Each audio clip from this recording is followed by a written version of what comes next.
The neutral world of Verith Crossing was loud in the way that only a place full of desperate ambition could be loud. Every corridor was packed with diplomats, soldiers, traders, and spies, all of them moving fast and talking faster. The Orani delegation arrived first, as they always did, because arriving first was something the Orani considered a statement of dominance. Their ships were wide and silver and shaped like open hands reaching downward, and the sound of their boots on the landing platform rang out like hammers on stone. Princess Seraine Varel walked at the center of the delegation, her posture straight and her expression carved from something harder than patience. She was tall. Even by Orani standards, with deep blue skin and silver hair pulled back tight, and her rank medallions caught the light of Verith Crossing's twin suns and threw it back twice as bright. She had been to 40 diplomatic summits before this one. She had been trained from childhood to read rooms, to identify power, and to never show anything that could be mistaken for weakness. And so when she walked into the grand reception hall of the summit and her eyes moved across the room the way a general surveys a battlefield, she was not expecting to stop on anything unusual. But she stopped. There was a man sitting alone at the far end of the room near the observation windows, not standing with a group, not performing introductions, not angling for eye contact with anyone important. He was just sitting, with a plain cup of something warm held in both hands, looking out at the stars as if he had nowhere else to be and no desire to be anywhere else. He was human. Seraine had met humans before. She found them generally unremarkable, short-lived creatures who compensated for their physical limitations with noise and enthusiasm. But this one was doing something she had never seen any creature do at a diplomatic summit, which was absolutely nothing. He was not watching the room, or if he was doing it in a way that looked identical to not watching the room, and when the Orani delegation swept through the hall with all the noise and presence that a delegation of warrior aristocrats could produce, every other being in the room turned to look, every ambassador, every guard, every aide, every being except the human by the window, who did not turn his head even a fraction. Seraine filed this away the way she filed everything, quietly and precisely. The summit opened the next morning with the standard formalities, speeches from 7 different species about cooperation and shared futures, none of which anyone believed. And Seraine sat through all of it with her hands folded and her attention split between the speakers and the quiet human, whose name she still did not know, and who sat in the 3rd row of the human delegation without any rank insignia that she could identify. His name was not on the seating plaque in front of him. The plaque simply read Hail, M in plain letters with no title and no designation, and in a room where everyone else's plaque included at minimum 3 honorifics, this was either an oversight or a very specific choice. On the second day, something happened that Seraine had not anticipated, a confrontation near the eastern corridor, where a Vorkan enforcer named Dreg had decided that a small Pelian delegate had insulted the Vorkan trading bloc, and had expressed this opinion by grabbing the Pelian by the front of his ceremonial robes and lifting him off the ground. The hall shifted, guards moved to the edges of the room, hands went to weapons, and the particular kind of silence that happens just before something very bad fell over everything. Seraine was already calculating the political damage. An incident on neutral ground would poison the entire summit, and the Pelians were fragile allies that the Orani needed on their eastern border, when she saw the quiet human stand up. He did not move fast, he walked at a pace that was almost casual, crossing the floor with his hands in his pockets, and he stopped about 2 steps from the Vorkan enforcer, who was half again his size and built like a wall. Made of bad decisions. The human said 3 words. Seraine was close enough to hear them, but the language was one she did not recognize, and the words were spoken so quietly that only the enforcer could have heard them clearly, and the enforcer put the Pelian delegate down. Not slowly, not reluctantly. He put him down immediately, took 1 step back, and did not say another word for the rest of the evening. The human straightened the Pelian's robes with 2 quick practice movements, nodded once, and walked back to his seat. Seraine turned to her head aide, Riven, and said, "Find out who that man is." Riven returned an hour later with an expression Seraine had never seen on his face before, which was the expression of someone who had run into a wall they did not know was there. "His file exists, Your Highness," Riven said carefully, "but everything beyond his name and his planet of origin is sealed above our access level. I contacted 3 separate intelligence channels and all 3 came back with the same response." "Which was?" Seraine asked. "They said, and I am quoting exactly, 'Do not pursue this inquiry further.'"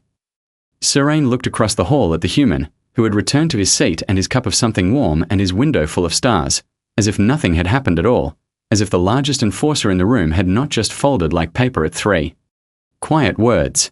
She made her decision the way she always made decisions, quickly and without second-guessing herself, because in her experience, second-guessing was just fear wearing a smart hat. She requested a private meeting with the head of the human delegation that afternoon, a round, cheerful man named Ambassador Follis who seemed surprised and genuinely delighted to be asked, and she proposed a diplomatic marriage between the Orani crown and the human delegation. She said it was about trade access and border agreements, and this was partly true. Ambassador Follis blinked several times, excused himself, made a short communication on a private channel, and returned with an answer in under 10 minutes. He accepts, Your Highness. Seraine asked who exactly had been consulted. Follis smiled with the particular smile of a man who knows something he is not going to say. Mr. Hale, Your Highness. He was the only one who needed to agree. Seraine nodded as if this were the answer she had expected. She was very good at looking as though things were going according to plan. But that night, alone in her chambers with the twin suns setting outside her window, she sat with the one question she could not file away neatly. What had he said to that enforcer, and why had it worked so completely, and why did a man with no title and no insignia have a file sealed above the clearance level of an Orani princess? She did not sleep well that night, which, for Seraine Varel, was the closest thing to excitement she had felt in years. The Orani homeworld of Verith Prime was beautiful in a way that was specifically designed to make visitors feel small.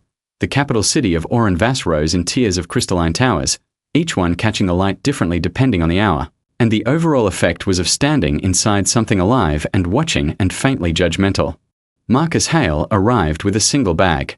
Seraine watched him step off the transport and look up at Oran Vass with the same expression he had used to look at the stars from a summit window. Not awe, not intimidation, just a calm and patient interest, the way a man looks at something he intends to understand.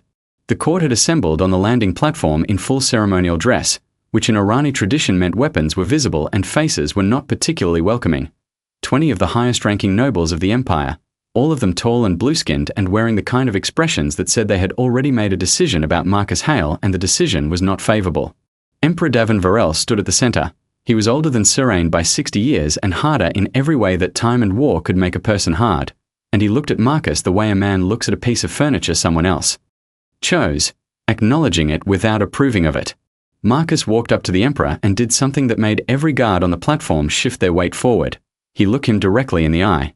Not aggressively, not with challenge or arrogance, but with the simple, level directness of a man who was meeting another man, as opposed to a subject meeting a sovereign, and he said in clear, accented but perfectly grammatical High Orani, Emperor Varel, your world is extraordinary. I am grateful to be here. The emperor said nothing for a moment. Then he said in common Galactic, you speak our language. I started learning it 4 months ago, Marcus said. I wanted to be respectful. The emperor turned and walked inside, which was the Orani way of ending a conversation, and the court followed, and Marcus picked up his single bag and followed them, and Seraine walked beside him and said nothing, because she did not yet know what to say.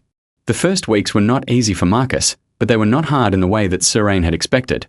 She had expected him to struggle with the formality, to make social errors, to bristle at the way the court treated him, which was with the specific kind of politeness that is actually contempt wearing clean clothes. Instead, Marcus learned. He learned the seating hierarchy at formal dinners, which families sat where and why and what insult it was to change the arrangement. He learned the subtle difference between a formal bow and a respectful bow and a bow that implied the other person had done something worth acknowledging. He learned which silences in Orani culture meant agreement and which meant the opposite, and he learned all of it without asking anyone to teach him, apparently by watching. He also began to irritate the court in a specific way that Seraine recognized as the irritation of people who have decided something and then kept finding evidence that they were wrong. Her cousin, General Breaker, was the loudest voice against Marcus. Breaker was everything the Orani court admired in a warrior. Which is to say, he was large and decorated and had won many battles and spoke about winning them often, and he had developed a habit of making small cutting remarks in Marcus's direction at formal gatherings. Marcus never responded to these remarks, not with anger, not with wit, not with even the small tightening of expression that would have told Breaker he was landing his shots. He simply looked at Breaker the way you look at weather, acknowledging it without taking it personally. This drove Breaker to escalation. At the 7th formal banquet, a celebration of the Orani victory at the Battle of Three Suns, which was a battle Breaker had been part of and which he had discussed at the previous 6 banquets, Breaker stood up with his ceremonial cup raised and said loudly enough for the whole hall to hear, "Let us also honor our human guest, who has graced us with his presence despite having no battles to his name and no blood on his hands worth mentioning." The hall went quiet in the specific way it goes quiet when everyone is watching to see what happens next. Marcus looked up from his meal. He had been eating something Serene's kitchen staff had carefully modified to be compatible with human biology, and he had thanked them personally and by name, which had baffled them entirely. And he looked at Breaker with an expression that was completely pleasant and said, "That is a kind toast, General. I have no quarrel with you." "Then you have no spine either," Breaker said. "I have no quarrel with you," Marcus said again, and went back to his meal. The Orani custom of offering peace was a three-part refusal. If a challenge was declined 3 times, the challenger was culturally obligated to stand down, and Marcus had clearly done his research, because he went through all 3 refusals with exact phrasing and exact timing. And after the third one, Breaker's face had gone a shade darker and the hall was so quiet that the light fixtures could be heard humming. Then Breaker said, "I challenge you a 4th time, human, in front of this court, and I will not be refused again." The 4th challenge in Orani culture could not be declined. Marcus set down his utensils, folded his napkin with 2 careful movements, and stood up. He was shorter than Breaker by a significant margin and built in a way that read as ordinary next to an Orani warrior, and Serene found herself gripping the edge of the table so hard the knuckles of her hand went pale. The duel lasted 11 seconds. Serene counted. She did not fully see what happened. It was fast in the way that lightning is fast, where you know it occurred but the sequence of it refuses to organize itself in your memory. And then Breaker was on the floor and Marcus was standing above him, and the entire court was frozen. Marcus reached down and offered Breaker his hand. Breaker stared at it for a long moment, then took it, and Marcus helped him to his feet, steadied him with one hand until he had his balance, nodded once, and returned to his seat and his meal as if he had stepped away briefly to use the restroom. The hall did not recover its noise for the rest of the evening. Serene stared at her husband across the long table, at his calm hands and his easy posture and the way he nodded a quiet thank you to the server who refilled his water, and she felt for the first time since she had proposed this marriage that she was possibly the least informed person in the entire room about the man. She had married. After the banquet, as the court dispersed in the stunned, shuffling way of people who have witnessed something they need time to process, Serene's aide Riven appeared at her shoulder and said in a low voice, "I asked one of the human embassy staff about him, just casually, in conversation, and she laughed." She laughed. Serene asked. "Yes," Riven said. "I asked if Mr. Hale had any military experience and she laughed for quite a while, and then she stopped and looked at me very carefully and said, 'How much do you actually want to know?'" Riven paused. "I told her I would need to consult you before answering that question." Serene looked once more at Marcus, who had paused by the exit to hold the door open for 2 elderly court officials who had not acknowledged his existence since he arrived. He held the door, nodded to them as they passed, and walked out alone into the corridor. "Tell her," Serene said, "that we want to know everything. Serene Varel had access to some of the best intelligence networks in the known galaxy. The Orani Empire maintained archives on every species, every political figure, and every military engagement that had occurred within 20 light years of their borders for the last 300 years, and she used all of it. She started small, thinking she would find the answer quickly. A decorated soldier, perhaps, or a former law enforcement officer, something that would explain the 11 seconds and the enforcer at the summit and the sealed file, something that would make the picture of Marcus Hale settle into a shape she recognized. Instead, the more she looked, the less the picture settled. His public record was clean and short. Born in a mid-sized city on Earth, no unusual academic history, served in the human military for 12 years, honorably discharged, subsequently listed as a civilian consultant in an unspecified capacity. The kind of record that looks like a record but contains nothing, which in Serene's experience meant the real record was somewhere else entirely. She went deeper. She called in a favor from an Orani intelligence director who owed her family a significant debt, a sharp woman named Karev who had access to sealed galactic military archives, and Karev came back to her 3 days later looking as though she had found something in the files that she genuinely wished she had not. The human was part of a unit called Ironwatch, Karev said. She was sitting across from Serene in a private office with the door locked, and she kept her voice low even though there was no one else in the room. They operated during what the humans call the Silence War, a conflict with the Keth Dominion that lasted 12 years and was fought entirely in uncharted space beyond Galactic Survey Range. "I have never heard of the Silence War," Serene said. "Neither had I," Karev said. "Neither has most of the galaxy. It was fought in the dark, with no observers, no correspondence, and no treaty negotiations until the very end. The humans sent 200 soldiers into Keth territory under full communication blackout. No resupply orders, no extraction plans, no official acknowledgement that the mission existed at all. Serain was very still. Of the 200 soldiers, Karev continued, 7 came back. Your husband was the last commanding officer of Ironwatch. He held the unit together for 9 years behind enemy lines, and at the end of the war, he entered the Keth High Command facility alone and emerged 3 hours later with the Keth High Commander's formal surrender written in the High Commander's own hand. The room was absolutely quiet. He negotiated the surrender alone. Serain asked. He did not negotiate it, Karev said carefully. The records are incomplete, but the Keth's own archives, which we obtained through a third party, describe the event as, and I am using their exact phrasing, a voluntary capitulation to prevent further loss. She paused. The Keth do not capitulate. In 300 years of recorded galactic history, they have never once surrendered to any species for any reason, and they surrendered to one human. Sitting alone in a room. Serain stood up and walked to the window. There is more, Karev said. Tell me. After the war ended, the Keth issued something they call a blood warning. It is a cultural designation they reserve only for extreme cases.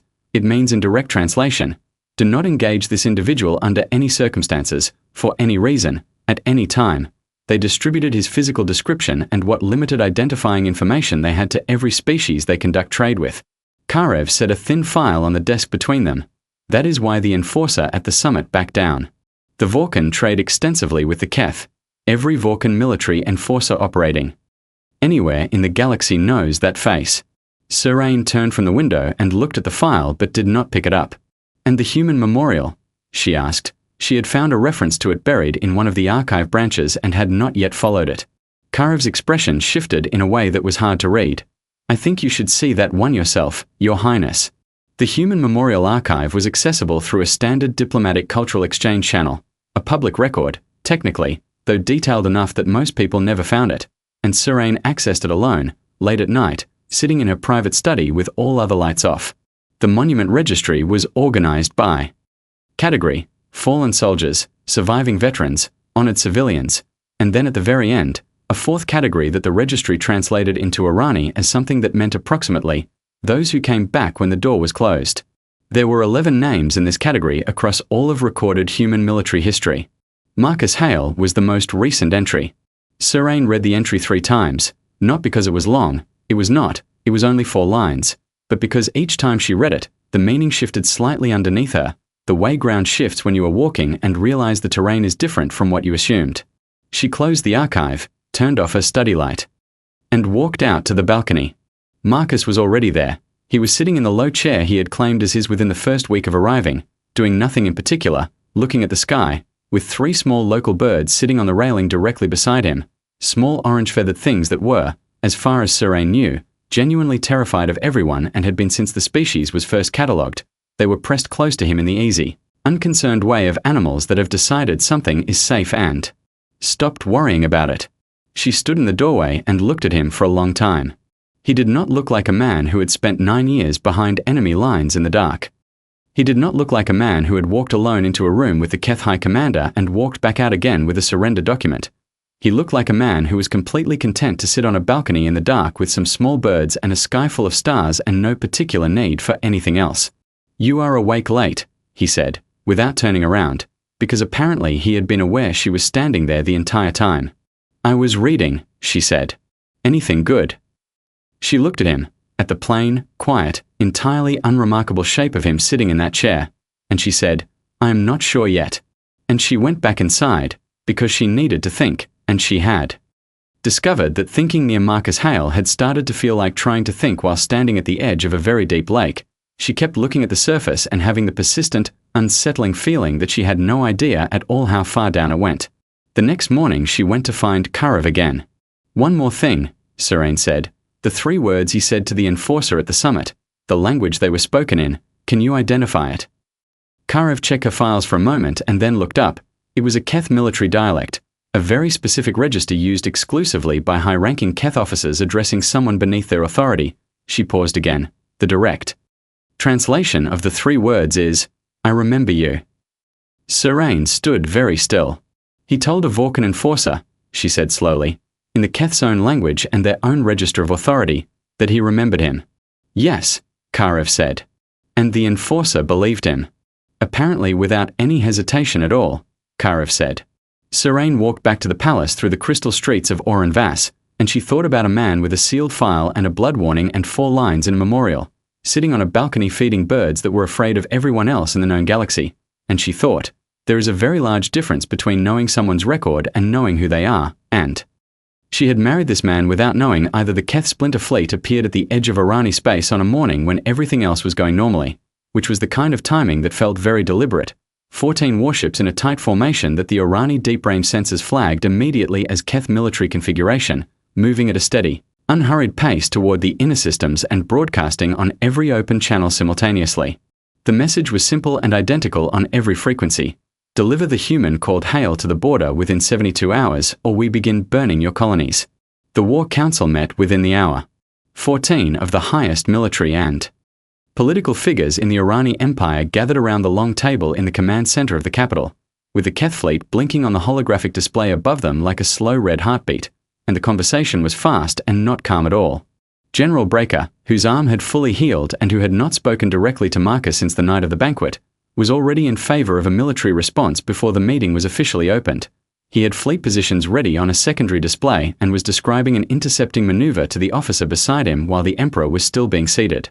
2 of the border governors spoke in favor of compliance, not enthusiastically, but with the flat pragmatism of men whose territories were the ones currently in range. Their colonies were the ones that would burn, and they wanted very much for them not to burn. Emperor Davin sat at the head of the table and said nothing for the first 10 minutes, which in Davin's case meant he was thinking at full speed and had not yet arrived at a direction, and that particular combination in Davin was, in Seraine's experience, slightly more dangerous than him having already decided.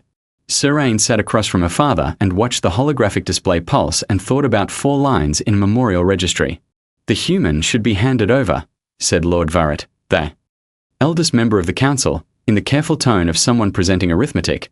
He is not Orani, his life does not fall under imperial protection, the calculus is not complicated. He is my husband, Seraine said. He is a diplomatic arrangement, Varret replied. He is my husband, Seraine said again, with a different weight on the words this time, the kind of weight that comes from having spent 3 sleepless nights reading intelligence files and watching a man feed birds in the dark and reassembling everything you thought you understood into a shape that meant something entirely different. And she looked at her father, and before this council makes any decisions, I would like to know if anyone here is actually aware of who they are discussing handing over. The door to the War Council chamber opened. No one had given permission for it to open, and so every head at the table turned, and Marcus Hale walked in with a plain cup of something warm, the way he always did, and he stood at the edge of the room and looked at the holographic display of the Keth fleet with his eyes moving across it in a pattern that Seraine had started to recognize, which was him reading something as opposed to simply looking at it. You should not be in this chamber, Lord Varret said. Marcus did not look at Varret. He was looking at the display. The formation is wrong for an assault, he said. His voice was the same as it always was, which was even and unhurried. The 2nd and 5th ships are positioned outside standard Keth combat range. They only do that when they are expecting to receive a communication and want the command vessel shielded during the exchange. The military officers at the table looked at each other and then at the display. They are not here to fight, Marcus said. They are here because someone on their command staff believes this specific approach will work, which means their commander is not one of the veterans. It is someone younger who has heard the story but does not fully understand what the story means. He set his cup down on the edge of the table and looked at the Emperor directly. If you allow me to make a communication, I can end this without a single one of your ships leaving the dock. The Emperor looked at Marcus for a long moment. It was the same measuring look he had given him on the landing platform the day he arrived, except this time something in it had shifted. Something had moved behind Davin's eyes, something careful and assessing, the look of a man who has been shown a door he did not know was there and is deciding whether to open it. You are certain? Davin asked. No, Marcus said, but I am willing to find out. Davin looked at his council, at Breaker with his fleet positions and Varret with his arithmetic and the 2 border governors with their quiet desperation, and then he looked back at Marcus and said, give him the channel. The council gave Marcus access to the primary open channel transmitter at the far end of the room. He sat down in front of it and adjusted the frequency himself with the practiced ease of someone who has done exactly this in far less comfortable settings, with far less at stake and far more at risk, and he opened a channel to the Keth command vessel. He spoke in Keth. Fluent Keth, not careful, stuttered Keth, not the Keth of someone who had learned it from books, but the Keth of someone who had lived inside it for a long time, the Keth that carried in Its rhythms the particular knowledge of how the Keth think and what they value and what they fear. And Surain could not understand the words, but she understood the tone completely, which was the same tone Marcus used for everything, which was even and unhurried and without any fear in it at all. He spoke for approximately 4 minutes. He did not raise his voice once. At the end of the 4 minutes he closed the channel, stood up, picked up his cup again, and looked at the holographic display with the same patient attention he gave to everything. The 14 Keth ships held their position. 1 minute passed, then 2, then 3. The War Council sat around the table and no one spoke, and the display pulsed its slow red pulse, and Breaker's hand was resting very close to the secondary controls for his fleet positions. At 6 minutes and 40 seconds, the Keth fleet turned. Not one ship, all 14, simultaneously, in a clean coordinated arc, turning away from Aranispace and accelerating back in the direction they had come from. And within minutes they were outside engagement range, and within an hour they were gone from the sensors entirely. The War Council did not speak for a long time. And then, slowly, everyone at the table turned to look at Marcus, who was looking at the now empty display the way he looked at everything, with calm attention and no particular need for anyone to acknowledge what had just happened. Emperor Davin stood up from his chair at the head of the table. He stood up slowly, with the deliberate care of a man who is about to do something he has not done before and wants to do it correctly, and he gestured to the chair beside him. "Sit with me," Davin said. Marcus looked at the chair, then at the Emperor, and he walked around the table and sat down beside the most powerful man in the Irani Empire, and the two of them began to speak quietly together, in the way of two people who have just arrived at an understanding that did not require any of the previous arrangements to go differently. Breaker sat very still across the table and said nothing. His fleet position display had gone dark. Lord Varret looked at his own hands. Surain watched from her seat and thought about a file with 4 lines and a man sitting in the dark with birds that were afraid of everything else in the galaxy, and she felt the last of the architecture she had spent months building around her assumptions about Marcus Hale come down completely and cleanly, the way a structure falls when it is finally safe to let it go. After the council ended and the chamber began to empty, Riven appeared at Surain's shoulder as he always did when he had something to say that required privacy. "I spoke with one of the junior communications officers," he said. Quietly, the one who monitored the channel during the transmission. She said she has studied Keth military dialect for 11 years. And? Surain asked. She said she understood approximately half of what he said, Riven told her, but she understood the last line clearly. She said the last thing he told the Keth commander, right before he closed the channel, was, "Tell your people the warning still applies." Surain was quiet for a moment. "Just that?" she asked. "Just that," Riven said.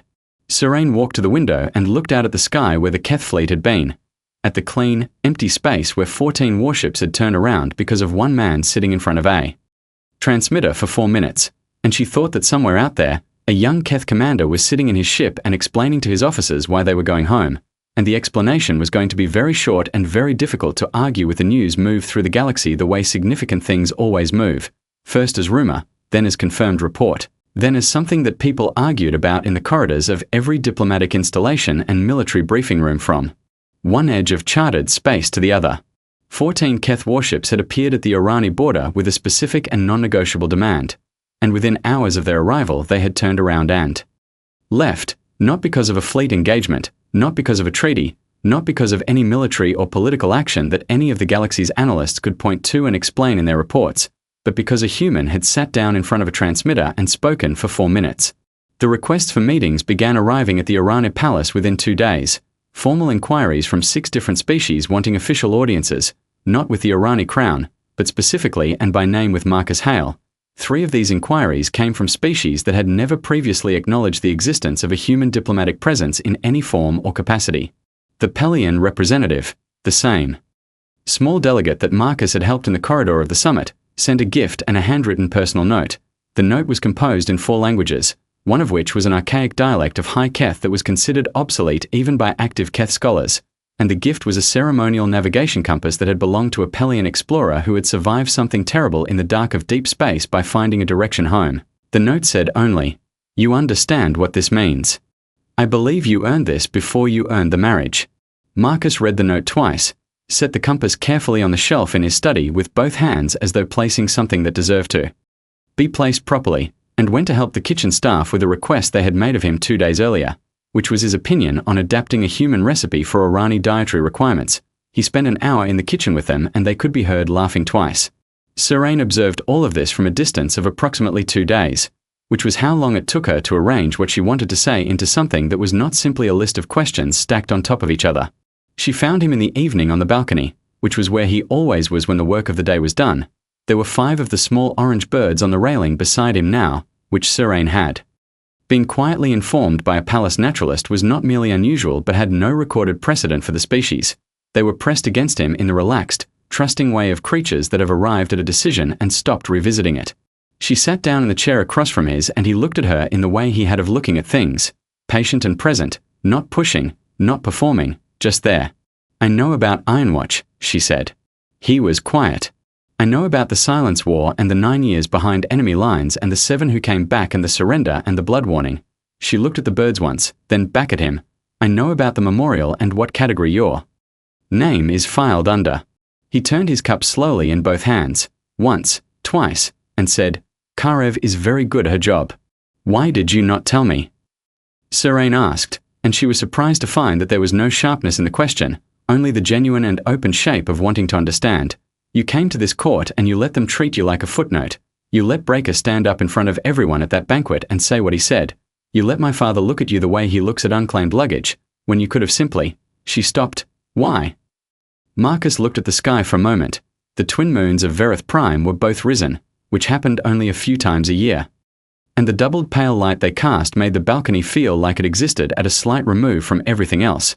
And then he looked at her and said, "The people who know what I have done, most of them are dead. The ones still alive do not need reminding." A pause that was simple and clean and not uncomfortable. "And I did not marry you to impress you." Seraine sat with this for a long moment. "Then why did you agree?" she asked. "You could have said no. Follis told me you were the only one who needed to agree, which means the decision was entirely yours. Why did you say yes to a marriage with a person you had never spoken to?"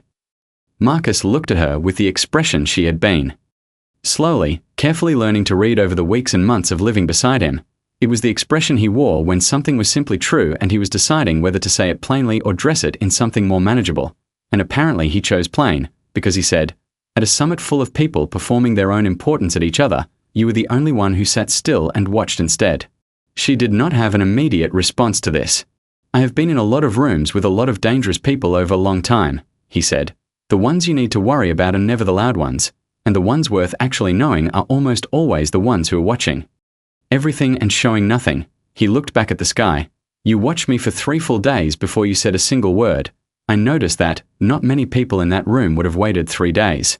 Seraine sat very still and thought about being recognized, of all things, by a man with a sealed file and a Keth blood warning, for the habit she had spent her entire life using to recognize everyone else. "I want to know everything," she said.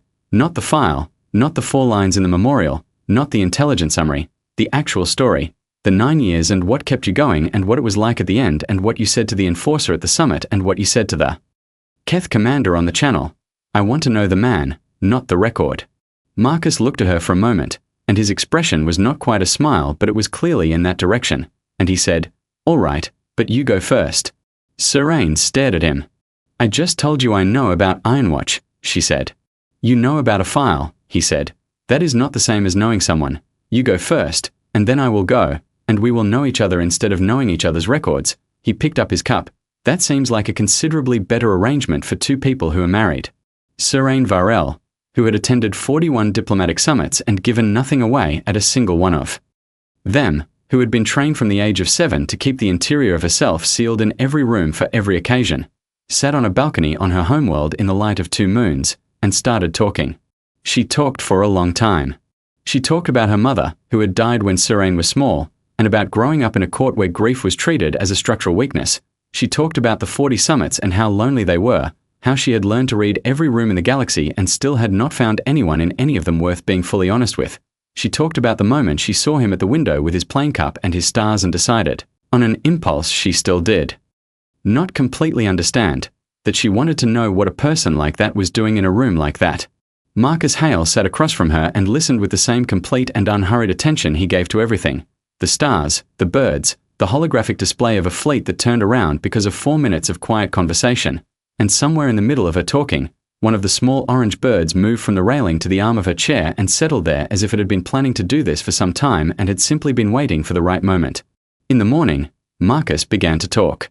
And what he said, and how long it took, and what Seraine understood by the end of it about the particular kind of strength that does not perform itself, that chooses, every single day, to put itself down and be something quieter, is a story that belongs only to the two of them, on a balcony, in the light of 2 moons, with birds that were afraid of everything else in the known galaxy sitting between them like small orange witnesses. Far across the dark, in a Keth ship running quiet and fast away from Irani space, a commander was sitting alone in his cabin, and he was thinking about the voice on the channel, and the 4 minutes, and the last line that had made the decision for him before he had fully made it himself, and he was thinking about the story his own commander had told him when he was young, which was the story every Keth told when a young soldier needed to understand that some things in the galaxy did not obey the rules that governed everything else. He would tell it again, one day, to someone younger. He would tell it the same way it had always been told, which was quietly and without decoration, because the story did not need decoration. There is a human, the story went. You will know him because he will not raise his voice, and everything in you will say that this is a man you do not need to worry about. Do not listen to that feeling. Do not make him raise his voice. And when the young soldier asked what happened to those who did not listen, the answer was always the same. They became the reason the warning exists.